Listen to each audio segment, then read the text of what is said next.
Welcome to Safe and Sound, sponsored by White Mountain Fire and Life Safety. Today on the show, we have Marta Call, Public Affairs Deputy, and Pamela Baltimore, Public Affairs Officer for the Apache-Sitgreaves National Forest.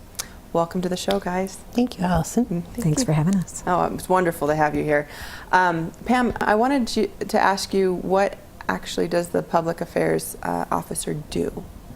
Well, our main job is to address external and internal audiences with information regarding the Forest Service, regarding projects that they're doing and engaged in, and also just the best customer service that we could give, and that can also include fire information. Oh, that's wonderful. And I know you guys are very good on customer service because through EOC, we've worked with you guys, and it's awesome. You do a very good job, and we appreciate that. Well, thank very much. And Marta, as the deputy, what is your responsibility? I'm Pam's right hand, I think.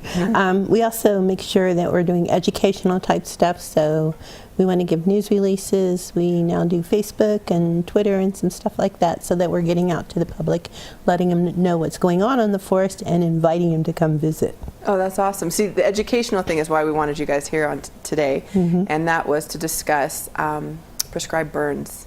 I know that is very big on the mountain, and this is airing February, and that's a big time for prescribed burns usually to start up, correct? It is. We start usually in the fall. The districts, we have 5 ranger districts, and that gives them an opportunity starting in the fall after fire season, depending on the weather conditions, to do prescribed burning or pile burnings to get some of that fuel off of the ground before the fire season, to prevent fires. And right now, we probably have a short window to do those prescribed burns because we aren't getting the winter that we were hoping for.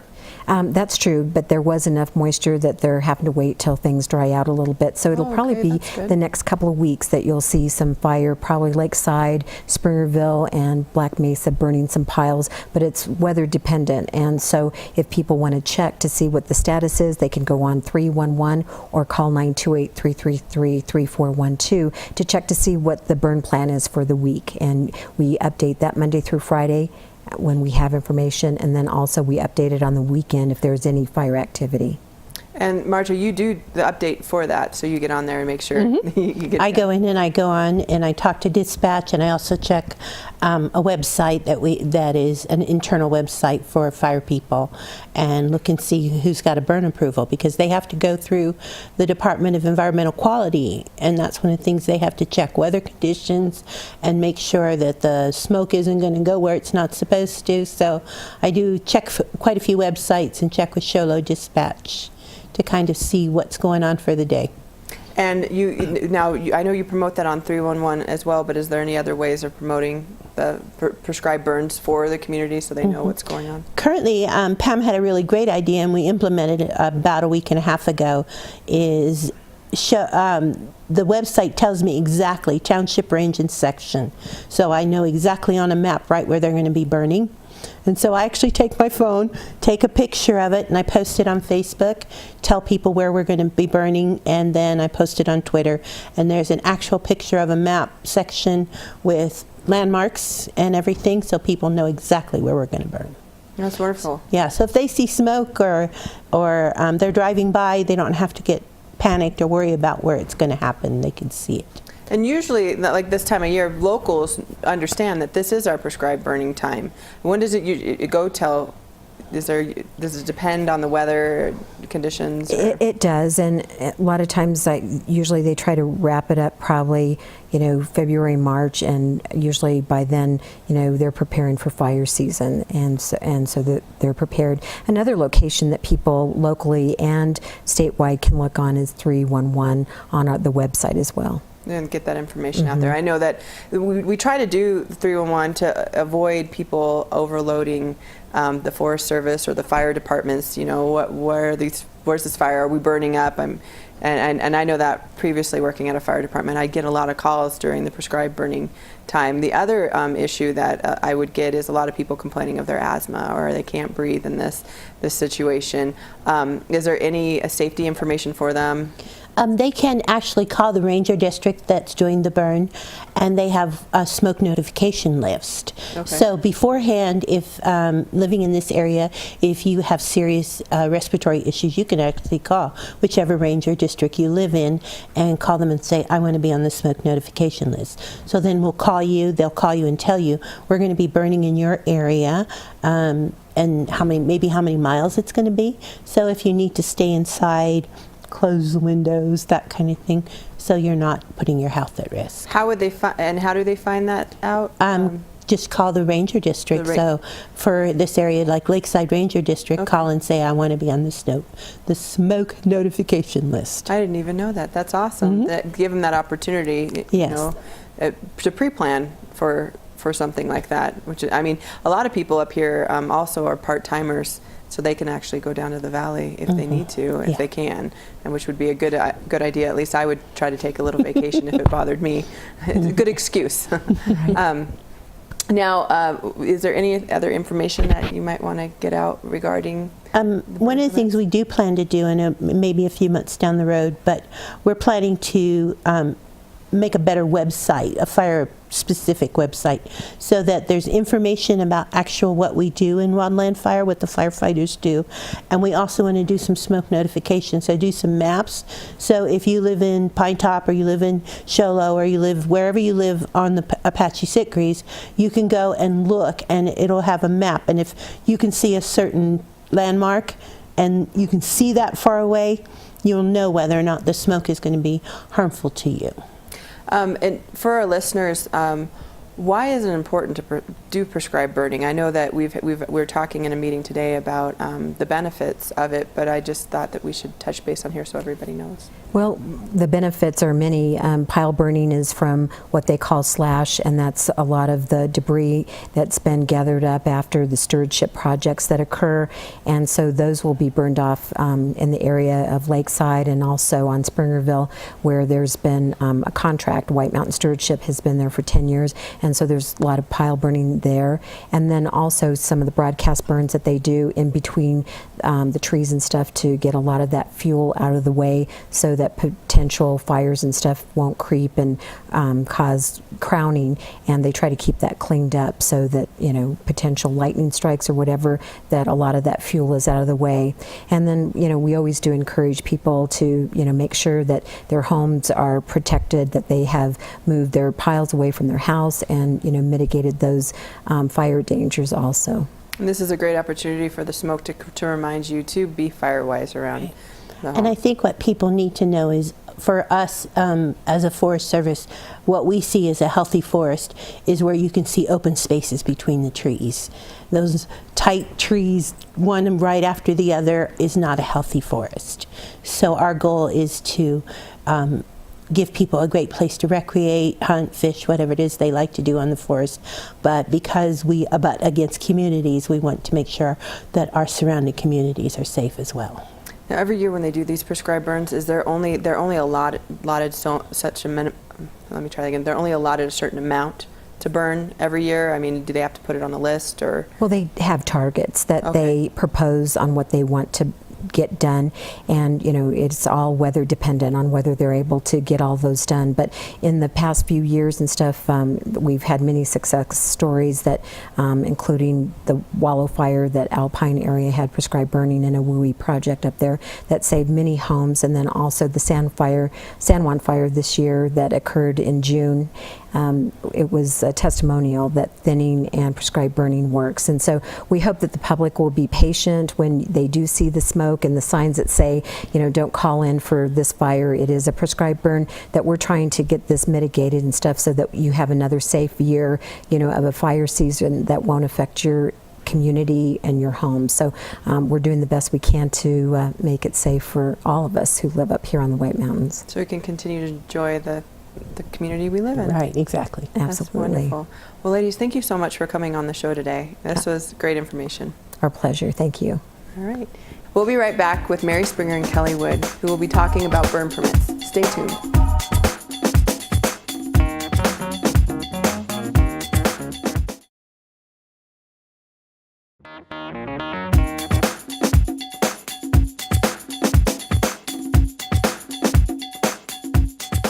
Welcome back to Safe and Sound. Joining me now is Kelly Wood, the Fire Marshal from Pine Top Fire Department, and Mary Springer, the Emergency Management Coordinator from Navajo County. Welcome, guys. Hi, Allison. Thank Nice to have us back. I know, it's been a while. Yeah. Been a long For time. both of you. Yes. I know, this is definitely deserved then. I got to get your face on there again so people don't forget. So we just got done talking to Pam and Marta about prescribed burns, and now we're going to talk to you guys about burn permits. Oh, well, that's a great topic because especially, since we're in the really cold winter weather, great time to be cleaning up your property. And we've Excellent had time. 60-degree weather out there. It's time to rake up those pine needles and get a burn permit and clean up around your house. Yes. Burn permits are free. Any fire department or the county. Yep, they can call the county, and if they're not really sure what fire district they're in or even what county they're in, they can call Navajo County, talk to Katrina Rowe, and she can actually walk them through the process of getting a burn permit. And we'll put that number on at the end so people know, Yes. know where to go. And that's true. We just need to promote the fact that right now, don't wait because... Don't wait. No, it's not. It's not a good time to wait, because if you wait too long, starting in maybe March, depending on how the winds kick up, as to when we start drying out and when we're going to start shutting restrictions down, and getting that going. April, third Yeah. week in April last year, Yeah. it was so dry and the winds were bad, we went into restrictions. And it just always seems like when you go into restrictions, that's when everybody wants to burn. Everybody wants to they all So- come to get a burn permit then, and that's the bad time. We're not going to give them out. We're just all permits that are out there right now. Our permits at Pine Top, they actually expire at the end of the year, 2015, but they will have a place in there where they'll shut them all down, and there's no burning at all. And on these for burn anybody. permits, it does give them the information that Gives they them need. information. They can call 367 Fire, and it'll tell them if it's a burn day or not, and then they leave their information if it's a burn day. If it's not, it won't even take your information. And that's Pine Top Fire. That's Pine Top, and actually that same number is for Timber Mesa also now. Okay. All right, So- and then would they use the same one for the county, or? If they talk to Katrina, she'll tell them what fire district they're in or if they're city town, and they can call them and find out if it's okay to burn. Yeah.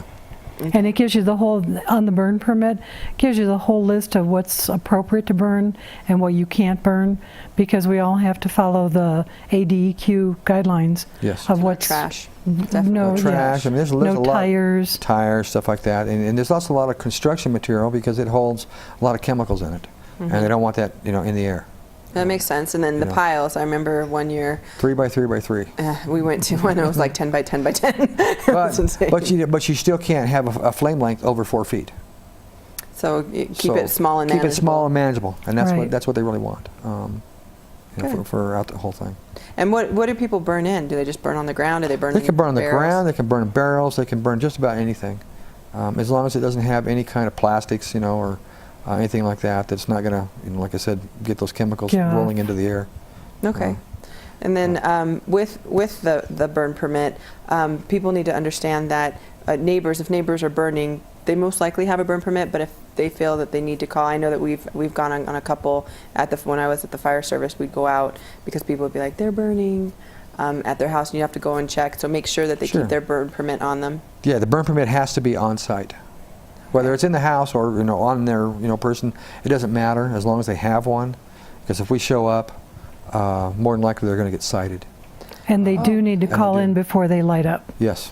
That's a must, because just for the neighbor that doesn't know, if they call in the fire department and tell them they're going to start their burn, they can avoid a trip out to find out what it is. Yeah. And then you said they get cited if they don't have a burn permit and they're burning, even though it's okay to burn that day, but they have to have a burn. They have to have a burn. permit. Burn permits are free. There's no excuse not to get one. But they have to go down to the station and get Yes, it? yeah. Okay. And for us, they can download them. They can go right to the website. Right, and I think Timber Mesa, you can go right to the website also. Oh, okay. If you're from that Lakeside Yeah. Show Low area, Yeah. go there. If you're in the Pine Top area, come see you. Come see us at either one of the stations. Well, and I think it's Linden as well. Would go to the Glendon, website. I think. Yeah, well, that's also, I think, Yeah. it's part of Timber Mason Yeah. now. So, yeah, theirs is Okay. on the website. Okay. I'm not Okay. sure exactly where on the website. I haven't seen it yet, but I know it's. And they can always call the number there if Right. they need to find out more information.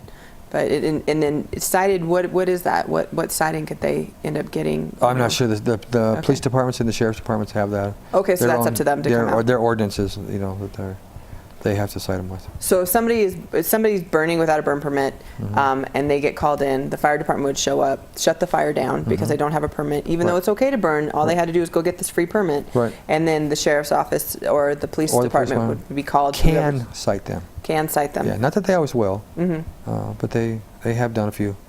And they really believe in outreach and education. Yes. They want to make sure people are burning properly. Right. So they're not out to get you.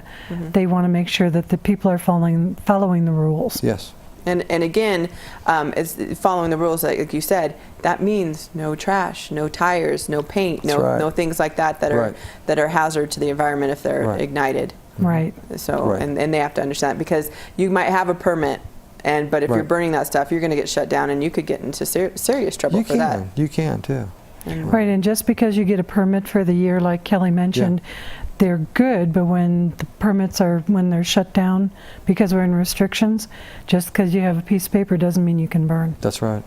You still have to call that number every day that you're going to burn, and that every day it will tell you if it's okay to burn or not. If it's not okay to burn, then you definitely get cited, especially if we're in restrictions. Oh, definitely. They will definitely cite them, and I understand the fines are pretty stiff. Very stiff. Yeah. And the other thing is, if they do cause a fire, those fines are even stiffer, and you Well, will yeah, be cited. because and they're responsible for the fire itself. Mhm. That means putting it out. No matter if it's a plane that has to come in and do it or a helicopter, they'll get that bill. And it's well deserved for being Yes. Yes. not smart, not making the right decisions. We're making the right decisions. Yeah, I mean. And it's not just about burning it. I mean, we have people who take their ashes and throw them out. You know, Oh yeah, make we sure get your those. ashes are Yeah, out. we get those occasionally. And somebody will take the trash out and they get ready to leave from the weekend. They'll go back down to the valley, and pretty soon we're getting a call that's the trash can is on fire out in front of the house, and because they put it out in the street to get it ready to be dumped by the departments. And there's a pile of plastic laying there. By the time we get done, yeah. So especially with fires, your home fires, you're using your wood stoves. We have a lot of wood stoves A up lot there. of wood stoves. Make yeah. sure that your ashes Yeah, are you have out. to they have to drown them. You can't just let them sit out there, overnight. And we've had so many of them.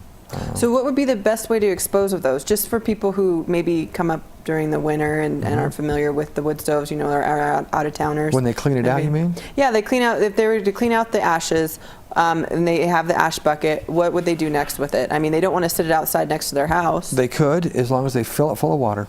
Okay. Yeah, drowned it. Drown That's it. the best way to do That's the best that. way to do it. And then where do they toss the ashes when they're done? In their garden, if they'd like, because Okay. it's great for gardens. Okay. But just make Okay. sure that they're stirred, drowned, and they're out Completely. Completely. Yes, please. Please. Yeah. Pretty please. No, yeah, and we have had structure fires because of ashes. Oh, yeah. We have And- dumpster fires all the time. They had a huge, I'd say huge, but many acre fire in Apache County last year. Mhm. Somebody dumping their The ashes. out. Yep. Out. And they ended up paying for that fire, if I remember correctly. or I got think billed. they were given a bill. I don't know what happened Yeah, I don't know after. whatever happened about but- it, but yeah, they were given a bill for it for the suppression efforts. And there are some planes on that one, I think, or a helicopter or two. Yes. Maybe. Yeah. Mhm. Those run about, what, 50,000 a day or plus? Something like that. Something like that. Yeah. Yeah. That's never too fun. So think It could be think expensive. It twice. can get expensive, so you just gotta. It's common sense.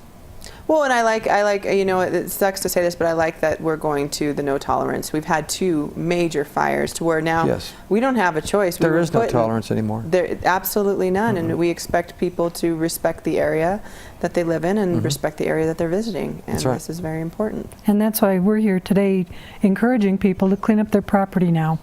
You Yes. know, now is the best time to do it. The winds are not kicked up like they normally do in the spring.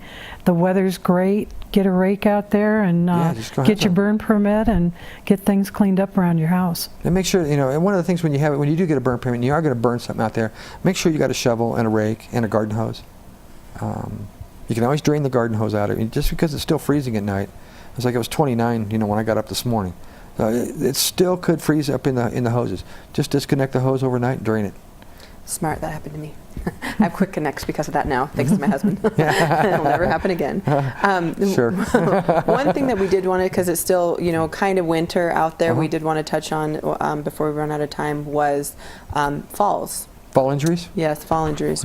We've had a ton of them over the past year. I was getting some information. I know just in our district alone, we had 74 fall injuries, and that's from January 1 last year all the way through today. And then today, I think we actually had one call, and I believe Timber Mesa had 2 of them. And I don't know if all of them are on ice, but that's a big part of it. Oh, and those are significantly worse falls too. I mean, Yes, they hurt. Yeah, there's A lot falling worse. to the ground, but then there's slipping and coming right Slipping. off your feet. Yes. I mean, it causes whiplash, causes concussion. I mean, there's Causes some all serious kinds falls of out there. stuff. I mean, all kinds of fall injuries. And but we figured up just on the way down here. I called the other departments, and we came pretty close. I think we had a total of about 282 fall injuries. Now, some of those were fall injuries that we transported from Sunrise. Okay, so you got to remember that they fell and hit a tree or hit the ground. Or wasn't wearing the proper equipment to Right. be riding. To be Or skiing. skiing, and but those are just the ones that we took, and there wasn't very many of those, but there was a few that I noticed on the list. But I think it was Timber Mesa or Sholo at the time had 108, and Lakeside had right around 100 also. So What would you recommend to people who have poor balance or who might slip behind? NACOG, which is the Northern Arizona Council of Governments. Council of Governments, has classes for fall injuries and stuff that we do all the time, and we're trying to get some more together to help out the senior centers and stuff like that. As far as ice falls? As far as any kind of fall injuries, Okay. any kind of falls, it doesn't matter. Well, I know that what I have. Winter right now is a big time, but with ice injuries. But we are getting other calls for fall injury inside the home too. Tripping over cords, tripping over animals, tripping over just about anything. So remove all tripping hazards? Yes, try to get rid of those. And for outside falls, I have them like the crampons that they're called. You just put them on your foot. your feet, yeah, the little cleat things? Yeah, the cleat things. I have a pair that I actually wear.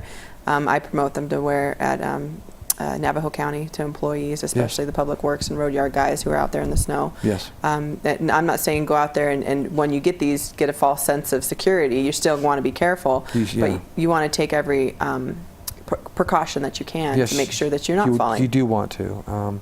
And let me tell you, it may not seem like a long ways to fall, but let me tell you that the injuries that people are coming up with are just unbelievable. Broken hips, pelvises, arms, wrists, anything can break. Doesn't take that much pressure. No, they're pretty significant. And you can really get hurt. Well, Mary and Kelly, thank you so much for coming on the show today. It was a pleasure having you too. Thank you for having us. Thanks, Allison. And everyone at home, please go burn this month. Thank you for watching. Get your permit Yes, first. get your permit first. Your permit first, yes. Thank you for watching Safe and Sound, and we'll see you next month.